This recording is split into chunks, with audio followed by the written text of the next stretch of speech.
তিহান ভাই, আপনি বাইরে যান না, আমি শাড়ি পরছি তো। শাড়ির আঁচলটা কোনো রকম পেঁচিয়ে দুহাতে আঁকড়ে ধরে বলল তোহা। তবে তার কথায় তিহানের কোনো রূপ হেলদোল প্রকাশ পেল না। সে নির্বিকার ভঙ্গিতে দরজার ছিটকিনি উপরের দিকটায় তুলে দিল। তোহা ড্রেসিং টেবিলের গা ঘেঁষে মূর্তি নিয়ে দাঁড়িয়ে রয়েছে, হাতের এদিক ওদিক দিয়ে ছুটে যাচ্ছে অগোছালো শাড়ি। তিহান তার দিকে তাকালো পর্যন্ত না, তার দৃষ্টি সামনের দিকে। সে সোজা গিয়ে তোহার বিছানায় বসে জুতা খুলে পা তুলতে তুলতে বলল। তো তুই পর না শাড়ি, আমি বারণ করেছি? তোহা চোখজোড়া সংকুচিত করে তাকালো, অনুরোধের স্বরে মিনমিনে কণ্ঠে বলল। তিহান ভাই প্লিজ, দেখুন সবাই অনেক আগে রেডি হয়েছে, শুধু আমিই বাকি। তিহান তার কথা তোয়াক্কা করল না। আয়েশি ভঙ্গিতে বিছানায় গা এলিয়ে দিয়ে পরনের অফ হোয়াইট রঙের পাঞ্জাবির উপরের বোতামগুলো খুলতে খুলতে বিরক্তিকর কণ্ঠে বলল। দেখতে হুম, ডোন্ট ডিস্টার্ব মি। প্রচুর ঘুম পাচ্ছে আমার। অন্য কোনো রুম ফাঁকা নেই, বাড়ি ভর্তি মেয়ে লোক দিয়ে ভরা। কেমন গা কিচকিচ করছে। তার উপর তোর বাবা না জানে কোথাকার মানুষজনকে দাওয়াত দিয়েছে। মেয়েগুলো তো খুবই গায়ে পড়া স্বভাবের। সে ব্যাপারে বিস্তারিত বলতে চাচ্ছি না, তুই লজ্জা পাবি। মূল কথা হলো তোর রুমটাই খালি আছে, ঘুমাতে দে ব্যাস। তিহানের এতগুলো কথায় তোহা বোকা বোকা চাহনি নিক্ষেপ করে দাঁড়িয়ে রইল। তিহান চোখ বন্ধ করে একটা হাত কপালে রেখে শান্তিমতো শুয়ে রয়েছে, কেউ যেন আশেপাশে নেই। তোহার উপস্থিতি একেবারে নগণ্য। তোহা চিন্তিত ভঙ্গিতে ঠোঁট কামড়ে ধরল, ভাবল। তার মানে উনি এখন এই ঘরে ঘুমাবেন? তবে আমি রেডি হব কি করে? নিজের বোনের মেহেদির অনুষ্ঠানে কি আমারই যাওয়া হবে না? অতঃপর কিছুক্ষণ এদিক ওদিক তাকিয়ে মাথা খাটিয়ে বলল। অনুষ্ঠান শুরু হবে একটু পরে, আপনি এখন ঘুমাবেন? তিহান তাকালো না, আগের মতোই শুয়ে চোখ বন্ধ অবস্থাতে বলল। সারাদিন অনেক খেটেছে, তোর বাপ ভাইরা তো আমাকে বিনা বেতনে কর্মচারী রেখে দিয়েছে। ভদ্রতার খাতিরে কিছু বলতেও পারি না। আরে মেয়েলুকে মেহেদির অনুষ্ঠানে আমার থেকে কাজ নেই। তুই সেজেগুজে যা তো, কানের সামনে হয়তো চ্যানচ্যান করিস না। তোহা কিছুটা সময় নিয়ে ভাবল এই চ্যান চ্যান কথাটার মানে কি। ওনার ভান্ডারে যত সব অদ্ভুত কথাবার্তার উৎপত্তি। বাইরে গানের শব্দ শোনা যাচ্ছে, তার মানে নাচ গান শুরু হয়ে গেছে। হঠাৎই কাদো কাদো হয়ে এলো তোহার চেহারা, তবে পানি বের হলো না, কারণ তার সচল মস্তিষ্ক জানে যে কাঁদলে সাজ নষ্ট হয়ে যাবে, কাজল লেপটে যাবে, অতঃপর ঠিক ভূতের মতো দেখাবে তাকে। তা তো হতে দেওয়া যাবে না। কিছু সময় পর ধৈর্যহারা হয়ে এবার সে সরাসরি বলল। আমি আপনার সামনে শাড়ি পরতে পারবো না। তিহান কোনো কথা বলল না, তবে পর মুহূর্তেই বাম কাত হয়ে ফিরে শুলো। নিজেই তোহার কাঁথাটা খুলে গায়ে টেনে নিয়ে তীক্ষ্ণ ভরাট কণ্ঠে সাবধানী বাণীতে সমেত বলল। ঘুরে শুয়েছি, আর একটা কথাও যদি বলিস একেবারে সব খুলে চোখের সামনে বসিয়ে রাখবো, বলে দিলাম। তোহা আতকে উঠল। হৃৎপিণ্ডটা বার কয়েক লাফিয়ে শান্ত হয়ে গেল। ভাবল ওনার বিশ্বাস নেই, রাগের মাথায় দেখা যাবে সত্যি সত্যি যা বললেন তাই করবেন। কি বিশ্রী একটা কাণ্ডই না হবে। আরেকবার তিহানকে সচেতন দৃষ্টিতে দেখে নিল তোহা। গলা পর্যন্ত কাঁথা টেনে উল্টো দিকে ঘুরে কপালে হাত ঠেকিয়ে ঘুমোচ্ছে তিহান, সুতরাং তার দিকে তাকানোর কোনো উপায় নেই। সে নিশ্চিন্ত মনে ছোট্ট একটা শ্বাস ফেলে কোনো রকম গায়ে জড়ানো আঁচলটা সরিয়ে রাখল। মনোযোগ দিয়ে কুচি করছে, তখনই দরজায় খটখট শব্দ হলো। স্বর্ণালী আপুর কণ্ঠ শোনা যাচ্ছে। তোহা, আর কতক্ষণ লাগবে রে তোর? তোর বোনের মেহেদি আর তুই দরজা আটকে বসে আছিস? তোহা দ্রুত কুচিটা গুজে নিল, গলা বাড়িয়ে বলল। হয়ে গেছে আপু, আসছি। আয় জলদি, নিশাকে তো তুই মেহেদি পরিয়ে দিবি, ও অপেক্ষা করছে। হ্যাঁ আসছি, যাও তুমি। আর কোনো কথা শোনা গেল না স্বর্ণালীর, তবে তার খালামণির কণ্ঠ শোনা গেল। তিনি ব্যস্ত কণ্ঠে স্বর্ণালীকে বলছে। এই তিহানটা কই গেল রে স্বর্ণা? কই সাথে সাথে থাকবে? নিশ্চয় বাইরে বেরিয়েছে। আঁচলটা সুন্দর করে গায়ে জড়িয়ে কানে গলায় হাতে ফুলের গহনাগুলো পরে নিল তোহা। তার আর তার বড় বোন নিশার জন্যই শুধু তাজা ফুলের গহনা আনানো হয়েছে, বাকিদের সবার আর্টিফিশিয়াল ফুল। মূলত শুধু নিশার জন্যই তাজা ফুলের গহনা অর্ডার দেওয়া হয়েছিল। সে যেহেতু বউ, তাই ওকেই এটা মানাবে। কিন্তু বিকালের দিকে যখন গহনা আনা হলো, তখন এক দেখাতেই সেটা প্রচণ্ড ভালো লেগে গিয়েছিল তোহার। তখনই সে বলেছে যে তার তাজা ফুলের গহনাই লাগবে। নিশার মতো অত বেশি ভারী ফুলের নয়, নর্মাল হলেই চলবে, কিন্তু তবুও তার লাগবে। কিন্তু এত তাড়াতাড়ি কিভাবে তাকে গহনা এনে দিবে, কারণ তাজা ফুলের গহনা একদিন আগে অর্ডার দিতে হয়। শেষমেশ তার আবদারের কাছে হেরে গিয়ে সন্ধ্যার দিকে তিহান কোত্থেকে যেন ম্যানেজ করে এনে দিয়েছে, সাথে একটা বেলি ফুলের গাজরাও এনেছে। সেটা তীব্র সুঘ্রাণে রুম ভরে গেছে, সুবাসিত হয়ে গেছে চারিপাশ। তোহা খোপায় বেলি ফুলের গাজরাটা পড়ছে, তখনই তিহান সশব্দে উঠে বিছানা থেকে নেমে গেল।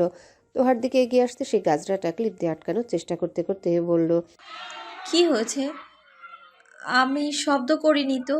আপনি ঘুমান না। তিহান উত্তর দিল না। ড্রেসিং টেবিলে কি যেন একটা খুঁজলো।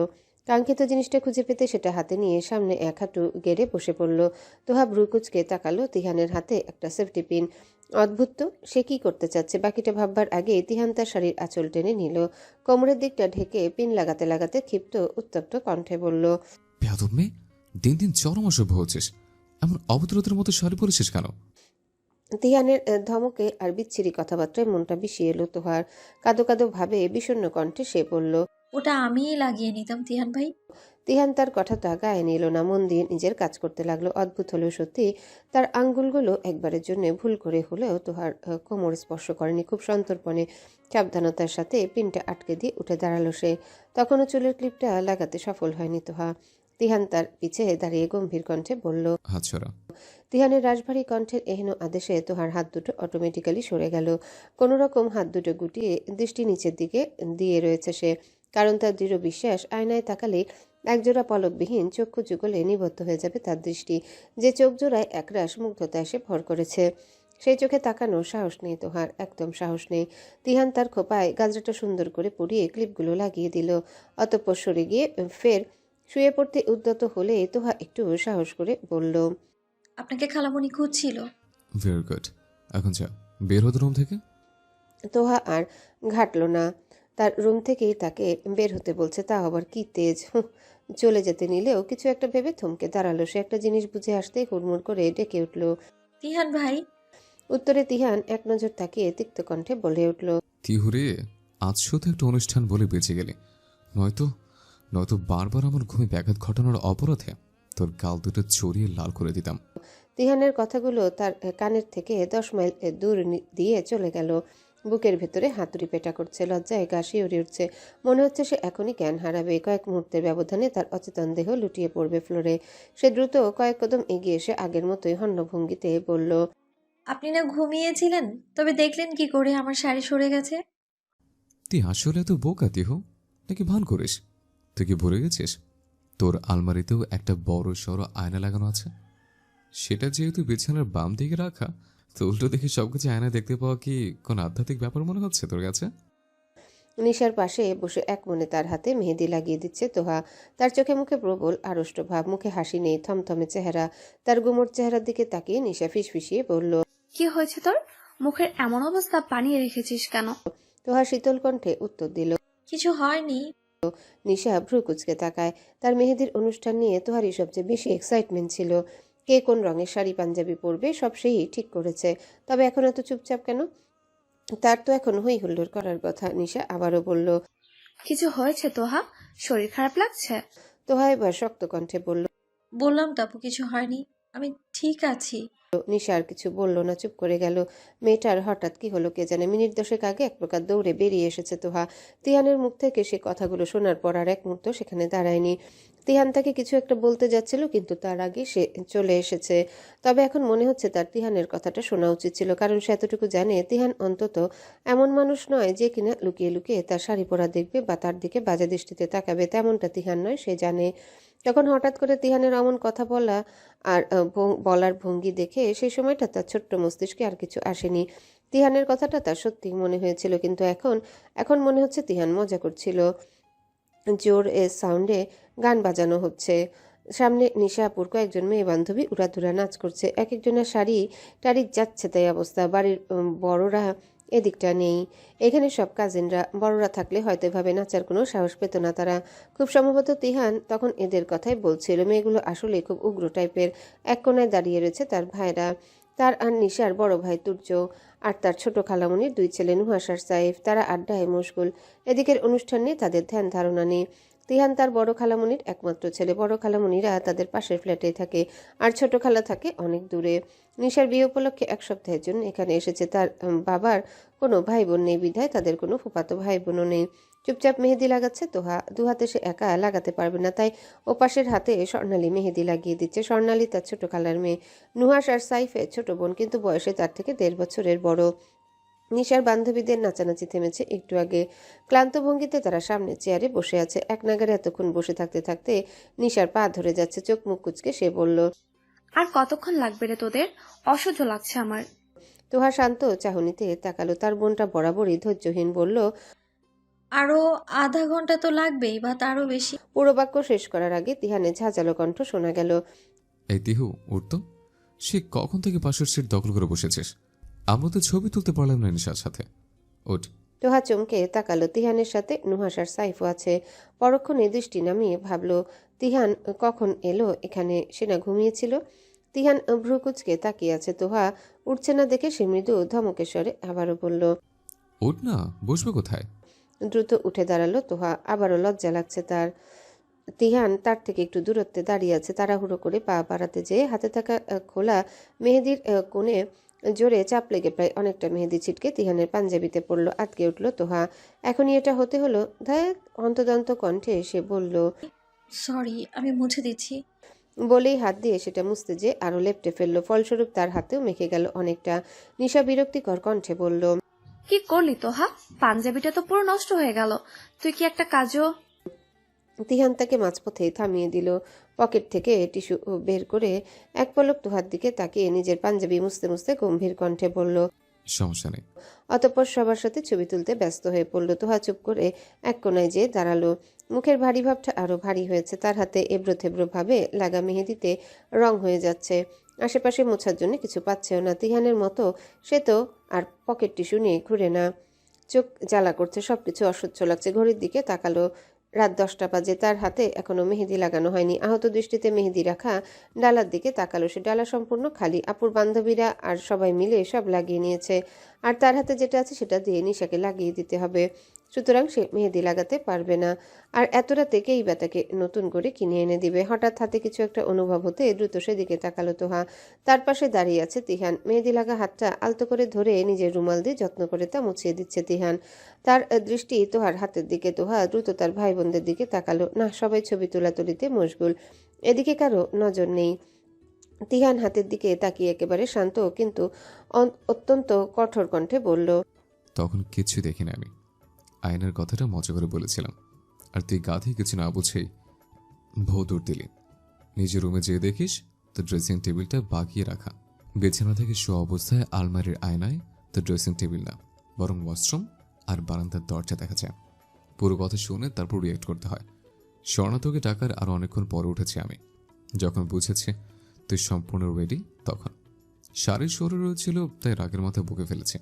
আর সেজন্য আমি একদমই সরি না, কারণ আমি সেটা ঠিক না করলে তুই ওটা ঠিক করবার কথা মাথায় আনতি না, তা আমার জানা আছে। আর তখন সত্যই মেহমান দিয়ে রুম ভর্তি ছিল। আমাদের ফ্ল্যাটের চাবি ছিল বাবার কাছে, আর বাবা বাইরে বেরিয়েছিল। নিচের রুমেই খালাখালু ছিল। তাদেরকে তো আমি মুখের উপর বের হতে বলতে পারি না। অপর মাথাটাও খুব ধরেছিল, তাই বাধ্য হয়েই তোর রুমে ঘুমাতে গিয়েছিলাম, নয়তো কখনোই যেতাম না। বলেই তোহার হাতটা ছেড়ে দিল তিহান। রুমালটা পকেটে ঢুকিয়ে হাতের উল্টো পিঠ দিয়ে নিজের কপালের ঘাম মুছল। তার চোখে স্পষ্ট অভিমান।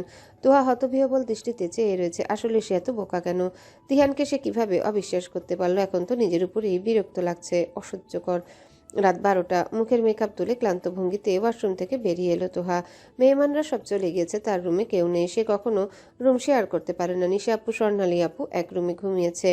তিহান ভাইদের ফ্ল্যাটে তিহান ভাইয়ের সাথে নুহাস আর সাইব ভাইয়া ঘুমিয়েছে। আর ছোট খালু আর তার বাবা তুর্য ভাইয়ের রুমে। তুর্য ভাইয়া ড্রয়িং রুমে সোফায় ঘুমিয়ে আছে।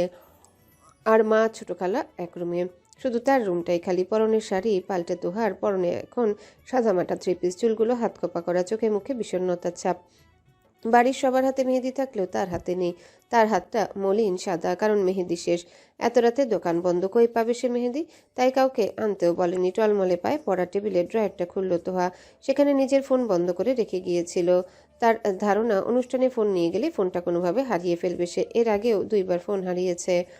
এরপর থেকে আর কোনো অনুষ্ঠানে ফোন নিয়ে যায় না সে। ড্রয়ারটা খুলতে চোখ জোড়া বিস্ময়ে খুশিতে জলজল করে উঠল তোহার। মুখের বিষণ্ণতার ছাপটা চওড়া প্রশস্ত হাসির আড়ালে মিলিয়ে গেল। ড্রয়ারের সামনে একটা নতুন মেহেদির প্যাকেট রাখা। সে দ্রুত সেটা হাতে নিল। অতঃপর ফোনটা অন করতে মেসেজের টুংটাং শব্দে ঠোঁটের হাসিটা আরও একটু ঝলমলিয়ে উঠল। তিহানের নাম্বার থেকে মেসেজ এসেছে। সেখানে বাংলা ফ্রন্টে লেখা ছোট্ট একটা মেসেজ। কাল সকালে মেহেদি রাঙা হাত ছাড়া চোখের সামনে আসবি না। তপ্ত ও গরম চারিপাশে, গায়ের ঘাম তরতর করে ঝরে যাচ্ছে। মানুষজনের ভিড় ঠেলে সামনে এগোনো মুশকিল, এত গিজগিজে পরিস্থিতি, বিচ্ছিরি অবস্থা। চোখ মুখ বিকৃত করে সামনে চেয়ে আছে তোহা। মানুষের কি এত কেনাকাটা যে রোজ রোজই শপিং মলে ভিড় জমাতে হবে? তার পাশে দাঁড়িয়ে আছে তার বড় খালামুনি আফিয়া। তিহান গেছে গাড়ি পার্ক করতে। সপ্তাহখানেক আগে স্বর্ণের গহনা বানাতে দেওয়া হয়েছিল, নিশার বিয়ের গহনা। নানা বাহানায় ব্যস্ততায় তা নেওয়া হয়নি। কাল যেহেতু বিয়ে, তাই আজ সেগুলো নিতে এসে পড়েছে। বাড়িতে সবাই খুব ব্যস্ত, তাই তারা তিনজনই এসেছে। তিহান ফিরে আসতেই আফিয়া খালামুনি তোহার হাত টেনে বলল, চল তোহা, তাড়াতাড়ি গহনা নিয়ে আবার তাড়াতাড়ি বাসায় ফিরতে হবে। আরেকবার সামনেটে চোখ বুলিয়ে নিল তোহা। ভিড় যেন ক্রমশ বাড়ছে। ইতস্তত কণ্ঠে সে বলল, খালামণি, তোমরা যে নিয়ে এসো, আমি এখানেই দাঁড়াই, এত ভিড়ের মধ্যে আসলে। আফিয়া স্নেহময় কণ্ঠে বলে উঠল, সে কি, তোরও না হলুদের চুড়ি কিনা বাকি? তোর চুড়ি কি আমরা পছন্দ করে নিয়ে আসবো নাকি? চল পাগলি, সামনে গেলেই আর ভিড় হবে না। তিহান একবার হাতে পড়া সিলভার রঙের স্টিলের ঘড়িটায় চোখ বুলালো। ঘড়িতে বাজে দুপুর 12:30। মাথার উপর সূর্যের উত্তপ্ত তেজ, কপালে গলায় বিন্দু বিন্দু ঘাম চিকচিক করছে। মুখ ফুলিয়ে শ্বাস ছাড়ল সে। এরপর সামনে তাকিয়ে তোহার হাতের কবজি ধরে এগুতে এগুতে তেতো কণ্ঠে বলল, তোর এত ঢং দেখার সময় নেই আমার, অনেক কাজ পড়ে আছে, আয়। আফিয়া মুচকি হেসে দ্রুততার সাথে তাদের সাথে সামনে পা বাড়ালো। খানিক বাদে তার হাতটাও ধরল। তিহান বলল, এত তাড়াহুড়োর কিছু নেই, আস্তে হাঁটো মা, নয়তো তোমার পায়ের ব্যথা বাড়বে। ভিড়ের মাঝেও তোহা খেয়াল করে কারোর শরীর তার শরীর স্পর্শ করছে না। একটা বলিষ্ঠ শক্তপোক্ত হাত যত্নে ভরা স্পর্শে তাকে আগলে ধরেছে খুব সাবধানে। গাড়িতে এসে বসেছে তারা। তিহানের শার্ট ঘামে ভিজে গেছে, গায়ের সাথে লেপ্টে আছে। গাড়িতে বসে স্টিয়ারিংয়ে হাত রেখে দ্রুত এসি ছেড়ে দিল সে। তোহা আর আফিয়া পেছনের সিটে বসেছে, সামনের সিটে গহনার ব্যাগগুলো রাখা। গাড়ির সামনে রিভিউ গ্লাস দিয়ে পেছনে তাকায় তিহান। সিটে মাথা এলিয়ে ঘুমের ভঙ্গিতে চোখ বন্ধ করে রেখেছে তোহা। মাথার ওড়না পড়ে গেছে, গলার গাঢ় বাদামি তিলটে এখান থেকে একেবারে স্পষ্ট। হঠাৎই আফিয়া চেঁচিয়ে ওঠে, এই তোহা, তোর চুড়ি তো কেনা হলো না। মুহূর্তে চোখ মেলে তাকায় তোহা। খুলতেই তিহানের ধূসর চোখের মনিতে দৃষ্টি আটকে যায়। তিহানের আইলেন্স ধূসর রঙের, বাংলায় যাকে বলে বিড়াল চোখ, ঘোলাটে অস্বচ্ছ দৃষ্টি। তোহার দারুণ লাগে ব্যাপারটা। ইচ্ছে থাকা সত্ত্বেও তিহানের চোখের দিকে বেশিক্ষণ তাকিয়ে থাকতে পারে না সে। কেমন যেন ভয় লাগে।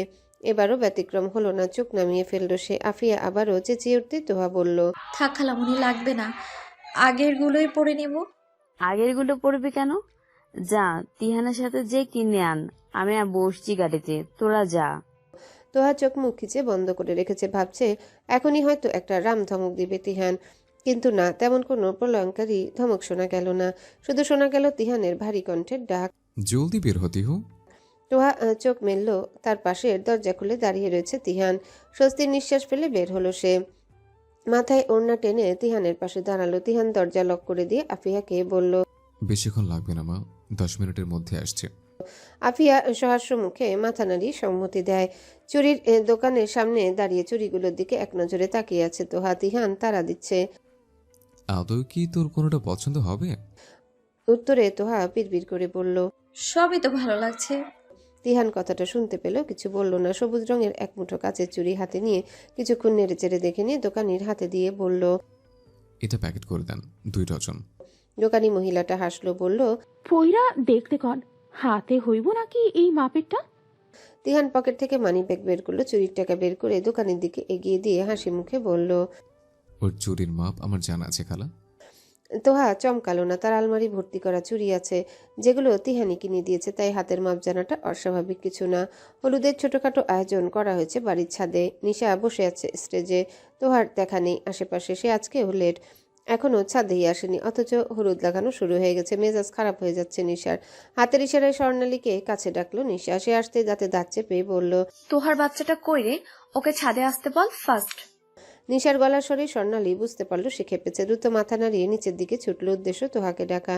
তোহা ফোনটা ড্রয়ারে লক করে মাত্র বের হবে, তখনই স্বর্ণালী এসে দাঁড়ালো তার সামনে। হন্তদন্ত কণ্ঠে বলল, নিশা ডাকছে তোকে, দ্রুত যা।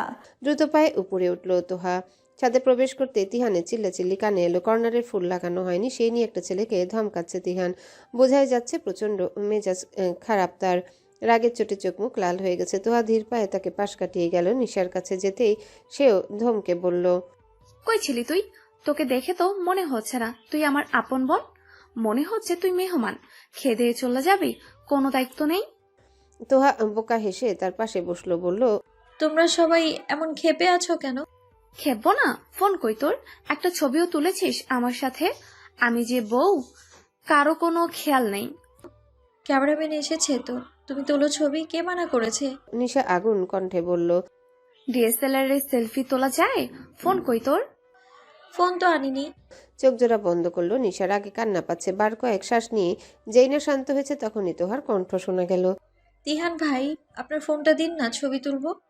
চোখ বড় বড় করে তাকালো নিশা। তিহান এমনি রেগে আছে, তার উপর গাধাদের মতো ওর ফোন চেয়েছে তোহা।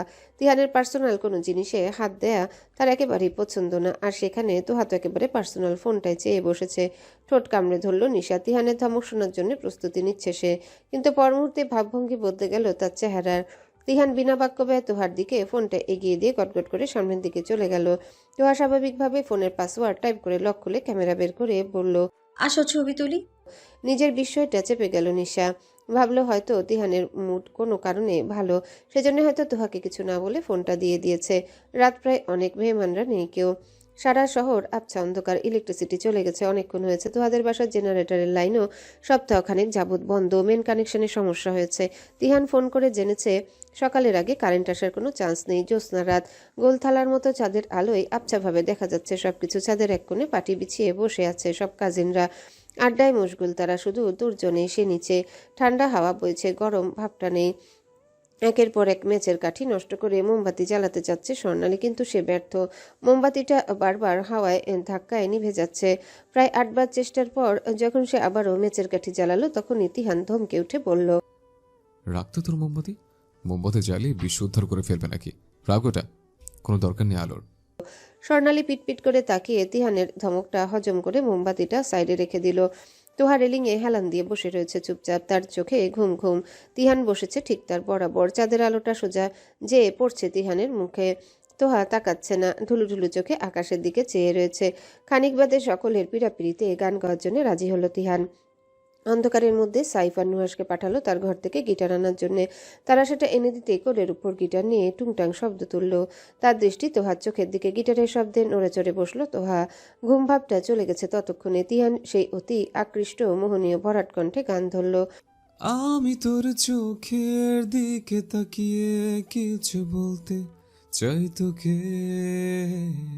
তোহা থমকালো। আধো অন্ধকারে সে বুঝতে পারছে তিহানের দৃষ্টি তার চোখের দিকে। চাঁদের আলোয় জল জল করছে তার ধূসর মণিজোড়া ঠোঁটের কোণে রয়েছে মৃদু হাসির রেখা। কয়েক ফোঁটা ফাঁকা শুকনো ঢোক গিলে চোখ নামিয়ে নিল তোহা। বাকি সবাই গানে মশগুল, তিহান তখন গেয়ে চলেছে। এতটুকু গাইতেই উঠে দাঁড়ালো তোহা। তিহান গান থামালো, রুড়ো কণ্ঠে বলল, তোর আবার কি হলো? বস চুপচাপ। তোহা বসলো না, কয়েক কদম সামনে এগিয়ে বলল, আমার ঘুম পাচ্ছে, আমি নিচে যাচ্ছি।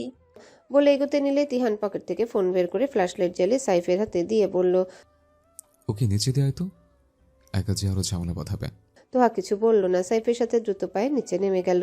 ভোরের আলো ফুটতে শুরু করেছে, আলোকিত হয়ে আসছে চারিপাশ। আকাশের নীলাভ আভায় নীলবর্ণ ধারণ করেছে প্রকৃতি, নীরব শান্ত পরিবেশ। পাখিদের এখনো ঘুম ভাঙেনি তোহারও। নিজের রুমের সাথে লাগোয়া বারান্দায় রেলিংয়ে হেলান দিয়ে গভীর ঘুমে আচ্ছন্ন তোহা। ঠান্ডা বাতাসে তার কোমর পর্যন্ত ছড়ানো ঘন কালো খোলা চুলগুলো স্নিগ্ধভাবে উঠছে। চেহারা ফ্যাকাশে হয়ে আছে, চোখে মুখে বিচরণ করছে শুভ্র সৌন্দর্য। তার বারান্দার পাশাপাশি বারান্দাটায় তিহানের। মাঝখানের ব্যবধান খুব একটা বেশি না। কারেন্ট এসেছে আধা ঘন্টা আগে, সকাল পর্যন্ত অপেক্ষা করতে হয়নি। কারেন্ট আসতেই শাওয়ারে ঢুকেছিল তিহান। ঘেমে চুপচুপে ছিল তার শরীর। আধা ঘন্টা শাওয়ার নিয়ে গলায় সাদা তোয়ালে ঝুলিয়ে বেরিয়ে এলো সে, পরনে শুধু কালো ট্রাউজার। গানা মুছে বেরিয়েছে সে, পানি গড়িয়ে পড়ছে উন্মুক্ত সাদা ফর্সা শরীর থেকে। সোফায় শুয়ে আছে সাইফ আর নুহাস বিছানার এক কোণে। মূলত রুম শেয়ার করা তার বিশেষ পছন্দ নয়, তবু উপায় না পেয়ে করতে হচ্ছে। ছোট্ট একটা শ্বাস ফেলে চুল মুছতে মুছতে বারান্দায় যেয়ে দাঁড়ালো তিহান। ভেজা গায়ে ঠান্ডা বাতাস চুয়ে যেতে লেপ্টে থাকা পশমগুলো পর্যন্ত দাঁড়িয়ে গেল। অদ্ভুত তো, আজকে এত ঠান্ডা কেন? কালই তো গ্রীষ্মের পচা গরম ছিল, দরদরিয়ে ঘাম ছুটে যাচ্ছিল, আর আজকে কি শীতল পরিবেশ, রীতিমতো কাঁপুনি ধরিয়ে দিচ্ছে। আকাশের দিকে চোখ গেল তিহানের। হালকা হালকা ধূসর কালো মেঘের আনাগোনা দেখা যাচ্ছে দক্ষিণ দিকটায়। বৃষ্টি হবে নাকি? গ্রীষ্মের স্বস্তিদায়ক বৃষ্টি। চুলের পানি ঝেড়ে যেই না রুমে ঢুকতে যাবে তখনই তার চোখ যায় পাশের বারান্দায়। তোহাকে সেখানে বসে থাকতে দেখে ভ্রু কুচকে যায়। মৃদুস্বরে সে ডাকে, তিহু, এই ভোরবেলা এখানে বসে আছিস কেন? আয় তিহু। তোহার সারা শব্দ পাওয়া গেল না। মেয়েটা কি ঘুমিয়ে আছে? তার দিকে পিঠ দেওয়া, তাই বুঝতেও পারছে না। কোনো উত্তর যেহেতু দিল না, তার মানে ঘুমিয়ে আছে। কারণ তার কথার জবাব না দিয়ে সে বসে থাকবে এত সাহস এই মেয়ের নেই। কিন্তু এই ঠান্ডার মধ্যে বারান্দায় ঘুমাচ্ছে কেন? তারপর তো সর্দি জ্বর বাদিয়ে বসবে। তিহান রুমে ঢুকলো। গলার টাওয়েলটা টেবিলে রেখে জামা না পরে ড্রয়ার থেকে তোহাদের ফ্ল্যাটের এক্সট্রা চাবি নিয়ে নিঃশব্দে বেরিয়ে গেল। ধীর পায়ে তোহার রুমে প্রবেশ করলো। সে দরজাটা ভেতর থেকে আটকে দিয়ে এগিয়ে গেল বারান্দার দিকে। ততক্ষণে মাথাটা একটু কাত হয়ে গেছে তোহার। মুখের উপর এসে পড়েছে এতগুলো চুল। মাথাটা একটু হেলে পড়ে যেতে নিলেই দ্রুত হাতে তা ধরে ফেলে তিহান। এক হাঁটু গেড়ে বসে নিজের বুকের উপর ঠেকিয়ে রাখে। চুলগুলো কানের পিছে গুজে দিয়ে গালে কপালে হাতের উল্টো পিঠের ছোঁয়া দেয়। তাপমাত্রা বোঝার চেষ্টা করে। মেয়েটার শরীর বরফ শীতল হয়ে আছে। পরনে আকাশি রঙের কামিজ, গায়ে ওড়না নেই, অথচ তার স্পষ্ট মনে আছে রাতে নিচে নামার আগে তোহার গায়ে সাদা ওড়না জড়ানো ছিল।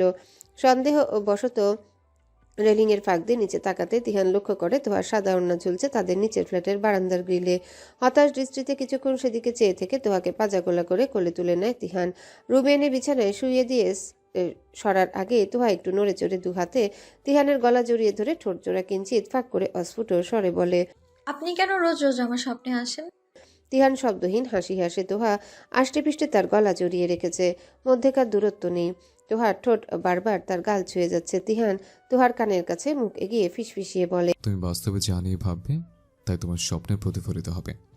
তুমি আমাকে নিয়ে ভাবো, সেজন্য আমি রোজ তোমার স্বপ্নে আসি, বুঝলে? তোহা ঠোঁট উল্টে জড়ানো কণ্ঠে বলে, আমি আপনাকে নিয়ে কেন ভাববো? হয়তো আমি তোমার বিশেষ কেউ, সেজন্যই। বিশেষ কেউ? তিহান আর উত্তর দিল না। তোহার হাত ছাড়িয়ে উঠে পড়ল। দুবার মাথায় হাত বুলিয়ে দিতেই তোহা আবারও ঘুমে তলিয়ে গেল। কাঁধের কাছটায় হালকা জ্বলছে তিহানের। তোহার নখগুলো খুবই ধারালো। ঘরের ফ্যান ছেড়ে দিয়ে তার গায়ে কাঁথা দিয়ে দিল তিহান। বারান্দার দরজা লক করে জানালার পর্দা টেনে দিল। অতঃপর তোহার কপালে অধরের ছোঁয়া দিয়ে নিঃশব্দে রুম ত্যাগ করলো। সকালে বাইরের চেঁচেমেচিতে ঘুম ভাঙলো তোহার। আড়মোড়া ভেঙে উঠে বসতেই খেয়াল হলো সে তো রাতে কারেন্ট নেই বলে গরমে বারান্দায় যেয়ে বসেছিল। তারপর কি সে নিজেই এসেছে ঘরে? মনে পড়ছে না তো। ধুর। চুলগুলো হাত খোপা করতে করতে আয়নার সামনে যেয়ে দাঁড়ালো সে। একটা কাঁটা দিয়ে তো আটকে নিয়ে আয়নার দিকে তাকাতেই লক্ষ্য করলো তার গায়ে ওড়না নেই, বিছানায়ও নেই। বারান্দায় যেতে নিলেই দেখলো দরজা ভেতর থেকেই লক। সে কি ঘুমের মধ্যে দরজাও লক করেছে? স্ট্রেঞ্জ। বারান্দায়ও ওড়নাটা নেই। তার খুব প্রিয় ছিল ওড়নাটা। কোথায় গেল সেটা? নিচে ঝুঁকে দেখলো কোথাও পড়েছে নাকি, কিন্তু না, কোথাও নেই। সকাল সকালই মনটা খারাপ হয়ে গেল তোহার। তার প্রিয় ওড়নাটা কেন হারাতে হলো? বের হতেই শুনলো খালামুনি ডেকে পাঠিয়েছে তাকে। শুধু তাকেই নয়, নিশা, স্বর্ণালী আর তুর্য কেউ যেতে বলেছে। সাইফ এসে খবর দিতে তারা বাধ্য ছেলেমেয়ের মতো সেখানে যে উপস্থিত হলো। ডাইনিং টেবিলে সাজানো সাদা রুটি আর গরুর মাংসের ভুনার সাথে ঝোল করা খাসির মাংস। বাসার বাচ্চাদের জন্য নাস্তা বানিয়েছে আফিয়া। যদিও তারা বাচ্চা নেই, তবু আফিয়ার কাছে সবসময় এরা বাচ্চায়। নিশার শেষ নাস্তা এই বাড়িতে তার জন্য আয়োজন করা। সবাই টেবিলে বসতে তোহা কাচুমাচু করে বলল। খালামণি, আমি তো। তার বাক্য পূর্ণ করার আগেই আফিয়া বলল, হ্যাঁ, আমি জানি তুই গরু খাসি খাস না, তোর জন্য আলাদা মুরগি করেছি, এনে দিচ্ছি। তোহা দ্রুত উঠে দাঁড়িয়ে বলল, আমি আনছি, তুমি বসো। তোর আনা লাগবে না, তবে উঠেই যখন পড়েছিস একটু কষ্ট করে তিহানকে ডেকে আন না মা, সবাই নাস্তা করছে অথচ ও এখনো ঘুমাচ্ছে। তোহা কিছু বলতে যেও বলতে পারলো না। চুপচাপ পা বাড়ালো তিহানের রুমের দিকে। দরজার লক ঘোরাতেই তা খুলে গেল। রুম অন্ধকার। তোহা লাইট জ্বেলে দিল। খালি গায়ে উল্টো হয়ে ঘুমাচ্ছে তিহান। গায়ে কাঁথা কোমর পর্যন্ত নেমে গেছে। চোখ নামিয়ে বিছানার পাশে যেয়ে দাঁড়ালো তোহা। ক্ষীণস্বরে ডাকলো, তিহান ভাই, উঠুন। তোহা হালকা ঝুঁকে গেল। আলতো করে তিহানের বাহুতে হাত রেখে ঝাঁকিয়ে বলল, তিহান ভাই, খালামণি ডাকছে আপনাকে, উঠুন না। তিহান চোখ মেলল। তার চোখে সাদা অংশগুলো লাল হয়ে আছে। তোহা হাত সরিয়ে ভাবলো উনি কি ঘুমাননি রাতে? চোখ এত লাল কেন? তিহান সোজা ঘুরতে ঘুরতে বিরক্তিকর কণ্ঠে বলল, সমস্যাটা কি তোর? সারাক্ষণ খালি মায়ের চামচামি করা। উঠাতে বলেছে বলি উঠাতে হবে, দেখছিস না ঘুমাচ্ছে, তারপরও কেন ডাকলি? থাপটা একদম গাল লাল করে দেবো একদম। চোখ জোড়া একটু ছলছল করে উঠল তোহার। লোকটা স্বপ্নের মধ্যে কি সুন্দর করে কথা বলে, আর বাস্তবে শুধু ধমকায় কেন? চোখের পানিগুলো আটকে নিয়ে সে ভারী কণ্ঠে বলল, নাস্তা ঠান্ডা হয়ে যাচ্ছে, জলদি আসবেন। নাস্তা শেষে খালামুনির সাথে সব হাতে হাতে গুছিয়ে দিচ্ছিল তোহা। বাকি সবাই ওদের ফ্ল্যাটে গেছে। সব গুছিয়ে সেও বেরোতে যাবে। তার আগে তিহানের ডাক শুনে থেমে যেতে হলো। তাকে রুমে ডাকছে তিহান। ছোট্ট একটা শ্বাস ফেলে পিছিয়ে যে রুমে উকি দিল তোহা। তিহান শার্টের বোতাম লাগাতে লাগাতে এগিয়ে এলো। তোহার হাত টেনে রুমের ভিতর নিয়ে এসে সাদা রঙের ওড়নাটা তার হাতে ধরিয়ে দিয়ে বলল, কাল রাতে বারান্দায় ঘুমিয়েছিলি কোন খুশিতে? চোখের পাতায় নেমে এসেছে একরাশ প্রশ্নে ভরা তির্যক চাহনি। হাতে থাকা ওড়নাটায় চোখ বুলিয়ে এক কদম এগিয়ে যায় তোহা। গলার স্বর নামিয়ে প্রশ্ন করে, আপনি কি করে জানলেন আমি বারান্দায় ছিলাম? আমার প্রশ্নের উত্তর না দিয়ে তুই পাল্টা প্রশ্ন করছিস? Very brave. ব্যঙ্গাত্মক কণ্ঠে কথাটা বলে রুম থেকে বের হওয়ার জন্য পা বাড়াতেই অগোছালো হাতে তিহানের বাহু আঁকড়ে ধরে তোহা বলে, আমাকে আপনি রুমে এনেছিলেন? তিহান ঘাড় ঘুরিয়ে তার হাতের দিকে তাকায়। তোহা হাত নামায় না, একইভাবে ধরে রাখে, বরং একটু শক্ত হয় তার বাঁধন। তিহান ফুস করে শ্বাস ছাড়ে, জিভ দিয়ে ঠোঁট ভিজিয়ে মাথা ঝুঁকিয়ে অনেকটা কাছে আসে। তোহার চোখের দিকে তাকিয়ে তীক্ষ্ণ সুচালো কণ্ঠে বলে, এখনো সন্দেহ আছে তোমার? মাথাটা ঘুরে ওঠে তোহার, কণ্ঠনালী শুকিয়ে কাঠ। গোলমেলে দৃষ্টি, অস্থিরময় মুখশ্রী। তিহানের এই তুমি সম্বোধনটা খুব বেশি মারাত্মক একটা বস্তু তার কাছে। কেমন সম্মোহিনী একটা ডাক, মুহূর্তে যেন তাকে এলোমেলো অনুভূতির অসীম সাগরের স্রোতে ডুবিয়ে দিতে সর্বদা সক্ষম। তাকে এভাবে হাবুডুবু খাওয়ানোটা কি খুব বেশি প্রয়োজন? দৃষ্টি নামিয়ে ধীর গতিতে নিচের ঠোঁটটা কামড়ে ধরল তোহা। হাতের দৃঢ় শক্তপোক্ত বাঁধনটা আপনা আপনি ছুটে গেল। নিশ্চুপ নির্বিকারভাবে মাথা নুয়ে এক পা পেছাতে গটগট শব্দ তুলে বাইরের দিকে হাঁটা ধরল তিহান। তার চোখ মুখ স্বাভাবিকের চেয়েও অতি স্বাভাবিক, তবে শুধুমাত্র গভীরতম দৃষ্টিতে লক্ষ্য করলে তার ঠোঁটের কোণে সূক্ষ্ম হাসির রেখাটা চোখে পড়বে কারো।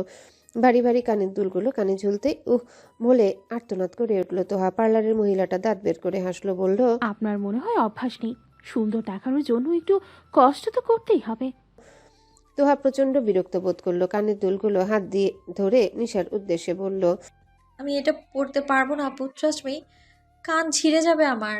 নিশা তখনও চোখ বন্ধ করে বসে আছে। তার চোখে আঠা দিয়ে নকল ভারী ঘন পাপড়ি লাগানো হয়েছে, না শুকানো পর্যন্ত চোখ খোলা মানা।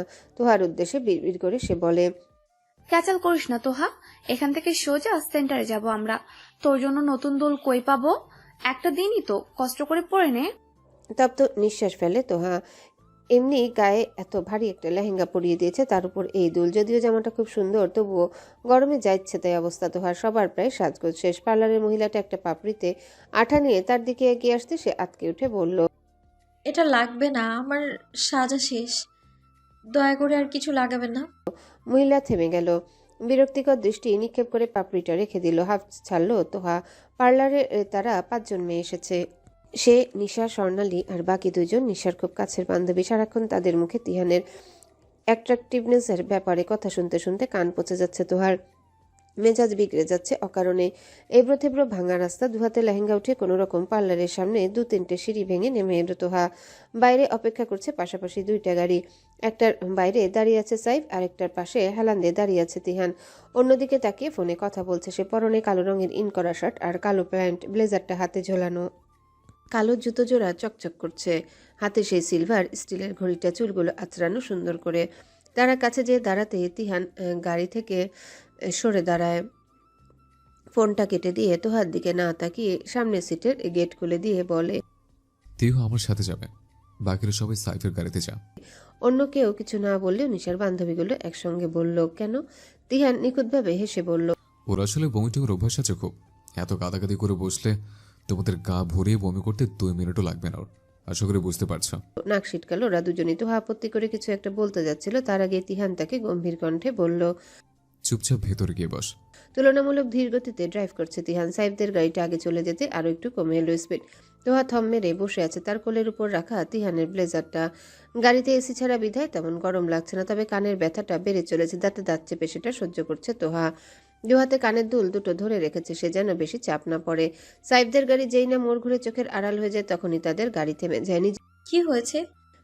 নিজের সিট বেল্টটা খুলে ফেলে তিহান। একটু উঠে তোহার উপর ঝুঁকে যেতেই মাথা পিছিয়ে ফেলে তোহা। তিহান তার চুলগুলো আঙ্গুলের স্পর্শে ঘাড়ের পিছে দিয়ে দেয়।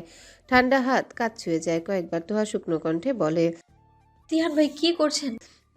তিহান রাগান্বিত দৃষ্টিতে তাকায়, মুখে কাঠিন্য ভাব, জ্বালাময়ী গাঢ় ধূসর চোখ। সে কানের দুল দুটো খুলে নিতে নিতে উচ্চস্বরে ঝাঁঝালো কণ্ঠে বলে, ব্যথা পাচ্ছিস তা পড়েছিস কেন, ইডিয়ট? বলেই কানের দুলের হুক খুলে তা খোলার জন্য আস্তে করে টান দিতে বলে চেঁচিয়ে ওঠে তোহা। চোখ মুখ কুচকে যায় তীক্ষ্ণ ধারালো ব্যথায়। তিহান লক্ষ্য করে হালকা রক্ত বেরিয়ে আসছে তার কান থেকে। 2 আঙ্গুলের ডগা দিয়ে জায়গাটা চেপে ধরে সে। রক্তটুকু মুছে দিয়ে হাতের মুঠোয় থাকা কানের দুল জোড়া সজোরে গাড়ির সামনে জায়গাটায় রাখে। তোহার চোখ বন্ধ। তিহানের আগের মাত্রাটা আন্দাজ করতে বিন্দুমাত্র কষ্ট হচ্ছে না তার। খানিক বাদে পিটপিট করে তাকায় সে। ব্যথা কমেছে? তোহা আর চোখে একবার তাকিয়ে ছোট্ট করে উত্তর দেয়, কমেছে। গাড়ি স্টার্ট দেয় তিহান। হঠাৎই বলে, নিজেকে আঘাত করে কষ্ট দিয়ে অন্যের জন্য নিজেকে আকর্ষণীয় করবি না আর কখনো। ভারী ভারী দুল পরে কান থেকে রক্ত বের করে সুন্দর স্বাস্থ্য হবে না তোর। তারপর একটু থেমে ধীর কণ্ঠে বলে, তুমি যা আছো, যেমন আছো, তাই আমার জন্য যথেষ্ট। শেষের কথাটা শুনতে এক মুহূর্তের জন্য কেঁপে ওঠে তোহার হৃদস্পন্দন। স্থির দৃষ্টিতে জানালার বাইরে চেয়ে রয় সে।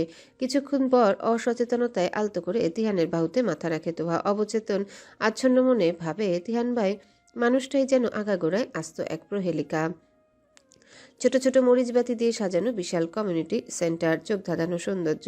গাড়ি থামে সেন্টারের সামনে। তখনও তিহানের বাহুতে তোহার মাথা ঠেকানো, চোখ জোড়া বন্ধ। তিহান বেশ বুঝতে পারছে তন্দ্রা ঘরে আছে মেয়েটা। হালকা করে সেই হাতটা নাড়িয়ে সে বলে, আরে ঘুরাই তাহলে, বাসায় যেয়ে ঘুমা, বেতার যাওয়া লাগবে না। তিহানের কথাগুলো কানে যেতে ধর ফুরিয়ে সরে যায় তোহা। সে তো ঘুমায়নি, কেবল চোখ বন্ধ করেছিল, কিন্তু তিহানের বাহুতে মাথা রাখলো কখন মনে পড়ছে না। সে সরতে বেরিয়ে গেল তিহান। অতঃপর তাকেও বের করে ধীর পায়ে সামনে এগিয়ে গেল। সেন্টারে এদিক ওদিক ছুটে বেড়াচ্ছে তোহা। আশেপাশে সবাই বরপক্ষের। তাদের বাসার কেউ নেই কেন? উপায় না পেয়ে সিঁড়ি বেয়ে একেবারে নিচে নেমে যায় তোহা। বাবুর্চিরা যেখানে রান্না করছে সেখানে তিহানকে দেখতে পায়। সে একটু পরে খাবার সার্ভ করা হবে। মেহমানদারিতে যেন কোনো রকম কমতি না হয় তার জন্য সেখানে দাঁড়িয়ে তদারকি করছে সে। দ্রুত পায়ে হেঁটে যেয়ে পেছনের থেকে তিহানের হাতের তালু আঁকড়ে ধরে তোহা। হাতে টান পড়তে তিহান ফিরে তাকায়। তোহাকে দেখে তেজি কণ্ঠে বলে, সমস্যা কি, টানাটানি করছিস কেন? তোহা একটু এগিয়ে গিয়ে তিহানের গা ঘেঁষে দাঁড়ায়। চোখে মুখে ঘোর অস্বস্তি। এত অচেনা মানুষের ভিড়ে প্রচন্ড অস্বস্তি হচ্ছে তার। উপরন্তু বাসার কাউকে আশেপাশে পাচ্ছে না। তোহার আড়ষ্ট চেহারা দেখে বা নিজেই তাকে একটু কাছে টেনে নেয় তিহান। আঙ্গুলের ভাঁজে আঙ্গুল গুলিয়ে শক্ত করে তার হাতটা ধরে রাখে। বলে, তুই একা কেন? স্বর্ণারও কোথায়? আমাদের বাসার কাউকে খুঁজে পাচ্ছি না। ভ্রু কুচকায় তিহান। সন্ধিহান কণ্ঠে বলে, খুঁজে পাচ্ছিস না মানে? নাকি তুই হারিয়ে গেছিস? উত্তরে তোহা বোকা হেসে বলে, ওই আর কি, সেন্টারটা অনেক বড় তো তালগোল পাচ্ছি না। মুখ ফুলিয়ে শ্বাস ছাড়ে তিহান। বাবুর্চিদের কিছু নির্দেশনা দিয়ে সেখান থেকে একটু সরে দাঁড়ায়। চুলার আগুনের উত্তাপে জায়গাটা গরম হয়ে গেছে, দাঁড়ানো যাচ্ছে না। নিজের হাতের মাঝে আবদ্ধ তোহার ঘেমে যাওয়া হাতটা ঠিকই অনুভব করতে পারছে সে। এক পলক তাকিয়ে তোহার কপালের বেঁকে যাওয়া টিকলিটা সোজা করে দিয়ে পকেট থেকে নিজের ফোনটা বের করে তিহান। স্বর্ণার নাম্বারে ডায়াল করে রিসিভ হতে ঝাড়ি দিয়ে বলে, কই তুই? তুই ওকে একা ছেড়েছিস কেন? ওপাশ থেকে স্বর্ণার মিনমিনে কণ্ঠ শোনা যায়, ও তো আমার সাথেই ছিল ভাইয়া, কখন যেন এখন কোথায় তুই? দোতলায় স্টেজের পাশে। আচ্ছা, ওখানেই থাক, আমি দিয়ে যাচ্ছি দেহুকে। বলেই ফোনটা খট করে কেটে দেয় তিহান। স্বর্ণার কাছে তোহাকে দিয়ে নিজের ফোনটা তোহার হাতে ধরিয়ে দিয়ে বলে, রাখ তোর কাছে, মার ফোনটা আমার কাছে। কোনো তোহা দরকার মাথা হলে কাত ওই করে নম্বরে কল সম্মতি দিবি। দিতে আবারও ব্যস্ত পায়ে নিচে নেমে যায় তিহান। সে পথে মুগ্ধ নয়নে কিছুক্ষণ চেয়ে দৃষ্টি নামিয়ে ফেলে তোহা। একটু আগে নিশাকে গাড়িতে উঠিয়ে দেওয়া হয়েছে, বরযাত্রী চলে গিয়েছে। কেঁদে কেটে ভাসিয়ে ফেলেছে তোহা। এখনো আফিয়ার বুকে মাথা রেখে অনবরত কেঁদে চলেছে সে। চোখের স্বাদ নষ্ট হয়ে একাকার অবস্থা। বাকিরাও কাঁদছে। স্বর্ণালী আর ওদের ছোট খালা তোহার মাকে সামলাচ্ছে। সব কাজ শেষ করে তিহান সেদিকে এগিয়ে এলো। আফিয়াকে উদ্দেশ্য করে চাপা স্বরে বলল, মা, তুমি খালামুরের কাছে যাও, আমি বরং তিহুকে পাশে নিয়ে যাই, এত কাঁদলে অসুস্থ হয়ে যাবে। আফিয়া তোহার মাথায় হাত বুলিয়ে উঠে দাঁড়ায়। বলে, তুই তিহানের সাথে বাসায় যা মা, যে রেস্ট নে, আমরা একটু পরেই ফিরছি। সিক্ত চোখে তাকায় তোহা। নাক টেনে বলে, আমিও তোমাদের সাথেই যাব। আফিয়া কিছু বলার আগে তিহান তোহাকে টেনে নিজের পাশে দাঁড় করিয়ে বলল, তুমি যাও মা, আমি নিয়ে যাচ্ছি ওকে। গাঢ় অন্ধকারে ঢাকা রাত, আকাশে চাঁদ নেই। অন্ধকারও অন্ধকারকে গ্রাস করছে। মাঝে মধ্যে রাস্তার সোডিয়াম লাইটের আলোয় অন্ধকারটা মিয়ে গেলেও গাড়ি এগিয়ে যেতেই তা আবারও আগের রূপে ফিরে আসছে। ছিমছাম পরিবেশ, শো শো করে শাব্দিক বেগে গাড়ি চলছে। জানালা দিয়ে মাথা বের করে রেখেছে তোহা। তার খোলা চুলগুলো এলোমেলো ভাবে তিহানের মুখের উপর আছড়ে পড়ছে। তিহান একবারও সরায়নি চুলগুলো। সে অবস্থাতে ড্রাইভ করছে। খানিক বাদে মাথা ভিতরে ঢুকায় তোহা। কান্না থেমেছে অনেকক্ষণ আগে। গাড়ি ডান দিকে মোড় ঘুরে। এই রাস্তাটা হালকা আলোকিত, আশেপাশে বেশিরভাগ দোকান খোলা, তাই অতটা অন্ধকার নেই। হঠাৎই তোহার চোখ যায় গাড়ির সামনের জায়গাটায়। কিছু একটা ভেবে সে বলে, কানের দুল দুটো কই? ফেলে দিয়েছে। কি? কেন? ওটা তো আর পড়বি না, আর পড়তে চেলেও আমি পড়তে দেব না, রেখে কি লাভ? তাই বলে ফেলে দিবেন? তিহান এবার চিরচেনা গম্ভীর কণ্ঠে বলে, দিব এক চোর, একদম বেশি কথা বলবি না। ব্যাস চুপ করে যায় তোহা। তিহানের প্রতি রাগ ঝাড়তে থাকে তার কোলের উপর রাখা তিহানের ব্লেজারটার উপর। দুহাতে দুমড়ে মুচড়ে আয়রন করা ব্লেজারটা যা ইচ্ছে তাই অবস্থা করে ফেলে সে। বাড়ি ফিরে তাকে রুমে দিয়ে নিজেদের ফ্ল্যাটে চলে গিয়েছে তিহান। ক্লান্ত ভঙ্গিতে বিছানায় বেশ কিছুক্ষণ পড়ে থেকে তারপর উঠে দাঁড়ায় তোহা। লেহেঙ্গা বদলে শাওয়ার নিয়ে হালকা কাপড়ে থ্রি পিস পরে বের হয়। ভেজা চুলগুলো ঝেড়ে তোয়ালে মেলে দেওয়ার জন্য বারান্দায় যেতে লক্ষ্য করে পাশের বারান্দায় তিহান দাঁড়িয়ে রয়েছে। তার ঘরে লাইট জ্বালানো বিধায় সবকিছু স্পষ্ট দেখা যাচ্ছে। তিহানের কানে ফোন, উল্টো দিকে ফিরে ব্যস্ত ভঙ্গিতে কথা বলছে সে, তবে কিছু স্পষ্ট শোনা যাচ্ছে না। কেন জানি মনটা আবারও খারাপ হয়ে গেল তোহার। তোয়ালেটা মেলে দিয়ে রুমে এসে বারান্দার দরজাটা সজোরে আটকে দিল। হঠাৎ শব্দে ঘাড় বাঁকিয়ে তাকায় তিহান। বিষয়টা বোধগম্য হতে হালকা হেসে উঠে সে। ঘরে এসে লেহেঙ্গাটা ঢুকানোর জন্য কাবার্ডের বড় অংশটা খোলে তোহা। তখনই তার চোখ আটকে যায় একপাশে রাখা বেশ বড় ছোট একটা সাদা রঙের কাগজে মোড়ানো প্যাকেটের উপর। একপাশে গাদাগাদি করে লেহেঙ্গাটা ঢুকিয়ে সন্দিহান দৃষ্টিতে তাকিয়ে প্যাকেটটা বের করে সে। আয়েসি ভঙ্গিতে বিছানার উপর বসে মোড়ক খুলতে একের পর এক বেরিয়ে আসে প্রায় ২৬ ডজন চুড়ি। সেদিন যে সে চুড়ির দোকানে বিড়বিড় করে বলেছিল সবই তো ভাল লাগছে, গুনে গুনে সেই সবগুলো চুড়ি এখানে আছে।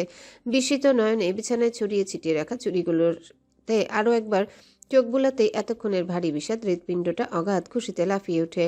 মুখে প্রশস্ত হাসিতে চেহারা উজ্জ্বল হয়ে ওঠে। হুট করেই তার মন ভালো হয়ে যায়, একেবারে হুট করেই। আকাশে আজ সূর্যের দেখা নেই। ছাই রঙের গুটলি পাকানো মেঘের আড়ালে দিনের উজ্জ্বল আলো যেন ছুটি নিয়েছে। প্রকৃতিতে একটা শীতল শীতল ভাব। এত সুন্দর আবহাওয়ার মাঝেও সকাল সকাল ঘুম ভেঙে গেছে তোহার। নিজের উপর বেশ বিরক্ত বোধ নিয়ে বার কয়েক চোখ বন্ধ করে ঘুম আনানোর চেষ্টা করলো সে, কিন্তু না, ঘুম আসার ছিটে ফোটাও নেই তার। টানা টানা চক্ষু জোড়ায়। অবশেষে উপায়ন্তর না পেয়ে গায়ের থেকে কাঁথাটা সরিয়ে বড় একটা হাই তুলে উঠে বসলো তোহা। মাথাটা ভার লাগছে, ব্যথাও করছে হালকা। গতকাল চুড়িগুলো সাজিয়ে গুছিয়ে রাখতে রাখতে ঘুমাতে বেশ রাত হয়ে গেছিল। সেই রাতের বেলা ঘুমিয়ে আবারও এই সকাল সকাল ঘুম ভাঙার ফিলিংসটা একেবারেই অসহ্যকর। কয়েকবার আড়মোড়া দিয়ে বিছানা থেকে নেমে গেল তোহা। খোলা জানালার পর্দাটা সরিয়ে বারান্দার দরজাও খুলে দিল। রাতের ঝোলানো তোয়ালেটা উঠছে, যে কোনো সময় একবারের জন্য উড়ে যেতে পারে। দুটো পায়ে এগিয়ে সেটাকে হাতের মুঠোয় নিয়ে নিল তোহা।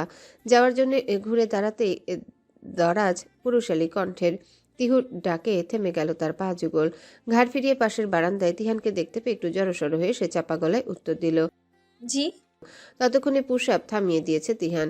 তোহার সদ্য ঘুম থেকে ফোলা ফোলা তৈলযুক্ত চেহারার দিকে কয়েক মুহূর্ত তাকিয়ে থেকে উঠে দাঁড়ালো সে। পাশ থেকে টাওয়েল নিয়ে গায়ের ঘাম মুছতে মুছতে নির্লিপ্ত কণ্ঠে বলল, কলেজ যাও কি একেবারে মতো বাদ দিয়ে দিয়েছিস?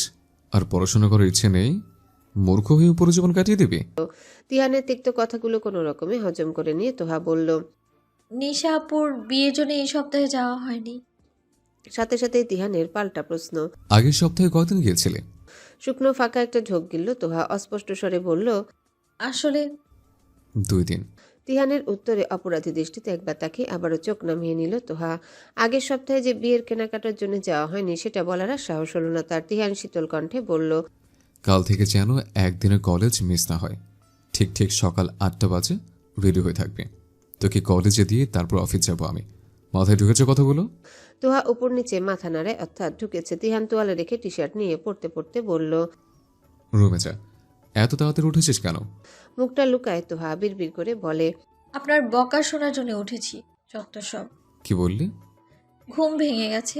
তিহান বাঁকা হাসে বলে, আচ্ছা যা, রুমে যা। আর হ্যাঁ, দরজা আস্তে লাগাবে, ভেঙে যেতে পারে। তিহানের কথার মানে বুঝতে কষ্ট হয় না তোহার। কাল রাতের কথা বলছে সে। কথা না বাড়িয়ে চুপচাপ রুমে ঢুকে যায় সে। সন্ধ্যার দিকে একগাদা বই নিয়ে পড়ার টেবিলে বসেছে তোহা। প্রায় 1 ঘন্টা যাবৎ উচ্চতর গণিতের একটা অঙ্ক সলভ করার চেষ্টা অব্যাহত সে, তবে মাথায় ঢুকছে না কিছুই। বসে বসে কলম কামড়াচ্ছে আর খাতায় চোখ বুলাচ্ছে। হঠাৎই জানালার বাড়িখার শব্দে চেয়ার ছেড়ে উঠে দাঁড়ায় তোহা। আচমকায় তুমুল ঝড়ো বাতাস শুরু হয়েছে। ছুটে গিয়ে জানালাগুলো আটকে দিয়ে পর্দা টেনে দিতে তোহার মায়ের কণ্ঠস্বর শোনা গেল। গলা ফাটিয়ে তোহাকে ডাকছে সে। রাগে গজগজ করতে করতে বলছে, তোহা, জলদি ছাদের কাপড়গুলো নিয়ে আয় তো। বাড়িঘর সব ধুলো দিয়ে বলল, জানলাগুলো আটকাবে সেই খেয়ালটাও নেই কারো। যত জ্বালা সব একা আমারই। দরজা খুলে বেরিয়ে এলো তোহা। এই সন্ধ্যাবেলা ঝড়ো বাতাসের মধ্যে একা একা ছাদে যেতে যথেষ্ট ভয় করছে, তবে তবুও মাথায় ওড়না টেনে 2-3 সিঁড়ি উপরে উঠতেই বাঁধলো আরেক বিপত্তি। কারেন্টও চলে গেল। অন্ধকারে ডুবে গেল সিঁড়ি। তার উপর বোঝাই যাচ্ছে বাতাসের বেগ ক্রমশ বাড়ছে। ধুমধাম কিছু পড়ে যাওয়ার শব্দও হচ্ছে। দুরু দুরু কাপা মন নিয়ে অন্ধকারের মধ্যে উপরে সিঁড়িতে পা রাখতে একটা শক্ত হাত তার বাম হাতটা নিজের হাতের মুঠোয় নিয়ে নিল। এক মুহূর্তের ব্যবধানে জায়গাটা ফোনের ফ্ল্যাশ লাইটের আলোতে আলোকিত হয়ে গেল। তিহান তোহার হাত টেনে উপরে উঠতে উঠতে ধমকে উঠে বলল, বেশি সাহস হয়ে গেছে তাই না? একা একা যাচ্ছিলে কেন? মা বলল কাপড় নিয়ে আসতে। তাই বলে এই ভর সন্ধ্যায় ড্যাংড্যাং করে একা একা ছাদে ছুটবে? আমাকে টাকা যেত না? তোহা উত্তর দিল না। চুপচাপ উপরে উঠতে লাগলো। ছাদে পা রাখতে বুঝতে পারলো বেশ ভালো ঝড় শুরু হয়ে গেছে। বৃষ্টি না নামা পর্যন্ত এই বাতাস থামবে না। মাথা নিচু করলো তোহা। সামনে এগোতে নিলে তিহান তাকে বাধা দিয়ে বলল, এখানেই দাঁড়া, কাপড় আমি নিয়ে আসছি। চোখ বন্ধ করে রাখ, ধুলো ঢুকবে। দেয়াল ঘেঁষে গুটিসুটি হয়ে দাঁড়িয়ে রইল তোহা। তার হাতের মুঠোয় তিহানের ফোন।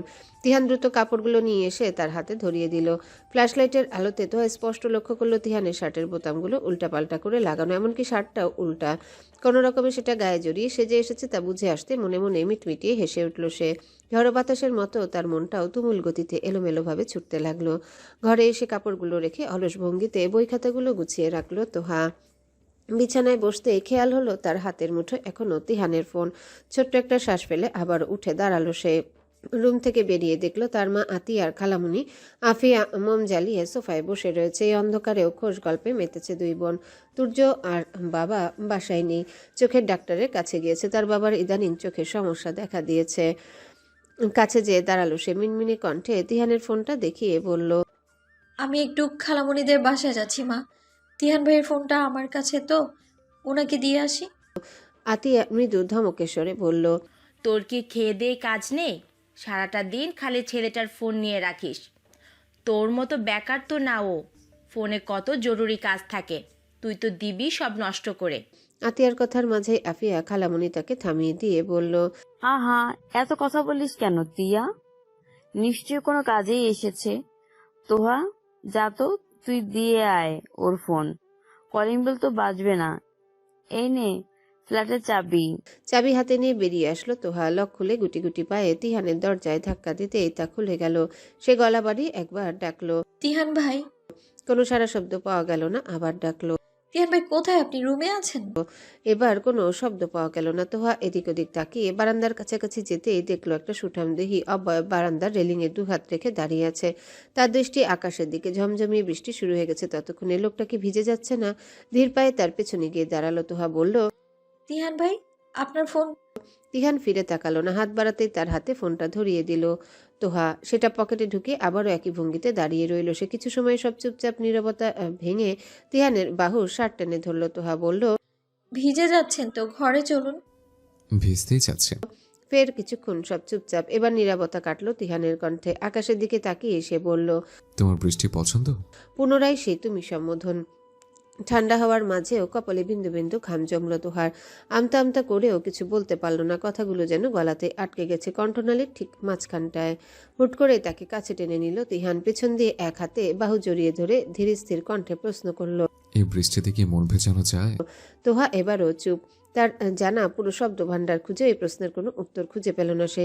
অগত্যা উত্তর না দিয়ে মৌন মুখে দাঁড়িয়ে রইল সে। তিহান বলল, এই বৃষ্টিতে মন ভেজে না, বুঝলে? মন ভেজানোর জন্য প্রেমের বৃষ্টির প্রয়োজন। তৃষ্ণার্থ প্রেমিকের ধুধু ফাঁকা হৃদয়টাকে শুধুমাত্র এক পশলা প্রেমের বৃষ্টি স্বস্তি দিতে পারবে। কবে হবে সে প্রেমের বৃষ্টি, বলতে পারো?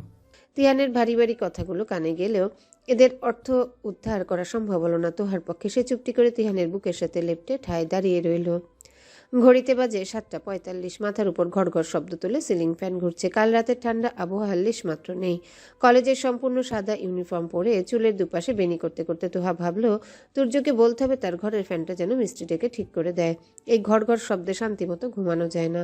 ছোট খালারা চলে গিয়েছে গতকালকে। নিশাও নেই। পুরো বাড়ি ফাঁকা ফাঁকা লাগছে। বেনি গাথা শেষ হতে কলেজের ব্যাগটা কাঁধে ঝুলিয়ে বের হলো তোহা। ডাইনিং টেবিলে বসে বসে রুটি ভাজি চিবাচ্ছে তুর্য। তার দৃষ্টি পাশে রাখা বইয়ের দিকে। পরীক্ষা শুরুর কয়েকদিন পর। অনার্স ফাইনাল ইয়ারের ছাত্র সে। কিছুদিন বাদে পাশ করে বেরিয়েও যাবে। পাশের চেয়ারটা মেলে রাখা হয়তো তোহার জন্য, কিন্তু তোহা বসলো না। আতিয়া প্লেটে করে 2-3টে গরম রুটি নিয়ে এসে বলল, কি হলো? বস, নাস্তা খেতে 1 ঘন্টা লাগবে না, 2টো রুটি খেয়ে তারপর যা। তোহা আরেকবার ঘড়ির দিকে তাকালো। 8টা বাজতে 5 মিনিট বাকি। ঠিক ঠিক 8টা বাজে না গেলে তিহানের রামধমক খেতে হবে নিশ্চিত। ইতস্তত কণ্ঠে সে বলল, আসলে মা, তিহান ভাই। সবসময় শুধু খালামুনির কাছে আমার নামে বদনাম করা, তাই না? আমি তোকে নাস্তা খেতে নিষেধ করেছি? চুপচাপ নাস্তা খা, তারপর বের হবে। আতিয়া মৃদু হেসে আবারও রান্নাঘরের দিকে পা বাড়ায়। হঠাৎ তিহানের কণ্ঠে তোহা দ্রুত বেগে এদিক ওদিক তাকাতেই দেখে তাদের ড্রয়িং রুমের সোফায় আরাম করে বসে আছে তিহান। গায়ে সাদা কালো চেক চেক শার্টের সাথে হাতের বাদামি বেল্টের ঘড়িটা যেন একটু বেশি মানিয়েছে তাকে। কয়েক সেকেন্ড কাঙালের ন্যায় সেদিকে চেয়ে থাকতে তিহান একবার ঘড়িতে চোখ বুলিয়ে তোহার চোখে চোখ রেখে ঠান্ডা গলায় বলে, জাস্ট 10 মিনিট। চোখাচোখি হতে চুপচাপ কাঁধ থেকে ব্যাগ নামিয়ে রেখে চেয়ারে বসে পড়ে তোহা।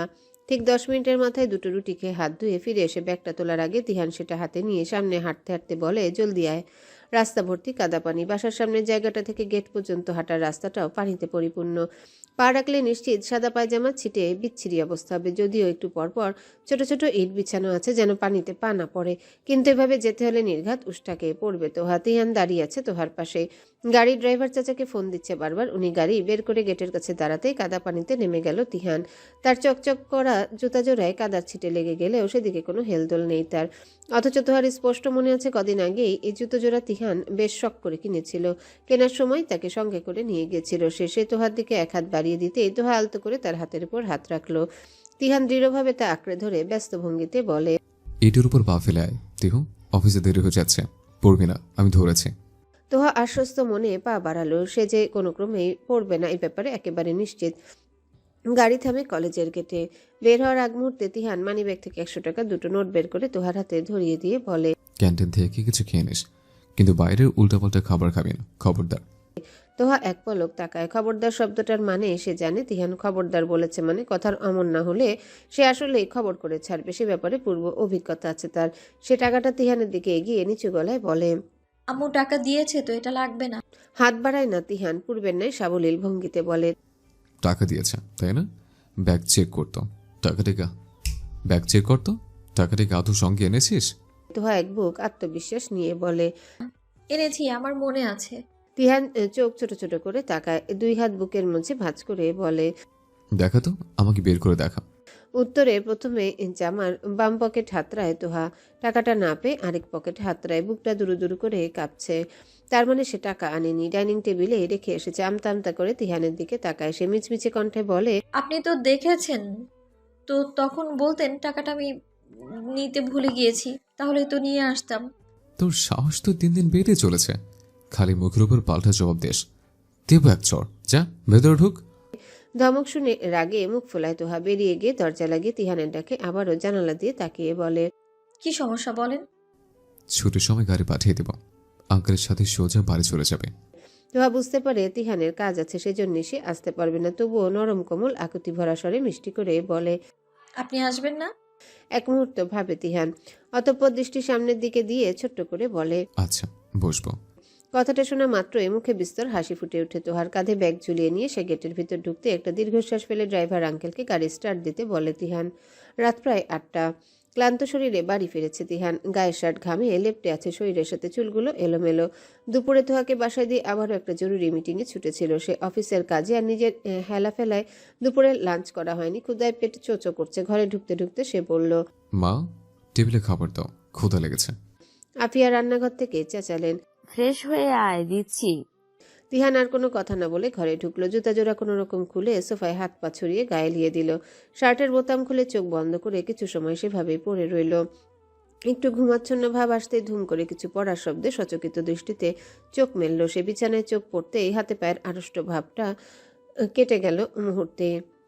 তার বিছানার ডান দিকের কোণ ঘেঁষে ঘুমিয়ে আছে তোহা। ঘুমের ঘরে তোহার হাত লেগেই পাশের টেবিল ক্লকটা নিচে পড়ে গেছে। উঠে যায় তিহান, ঠোঁটের কোণে মৃদু প্রশান্তির হাসি।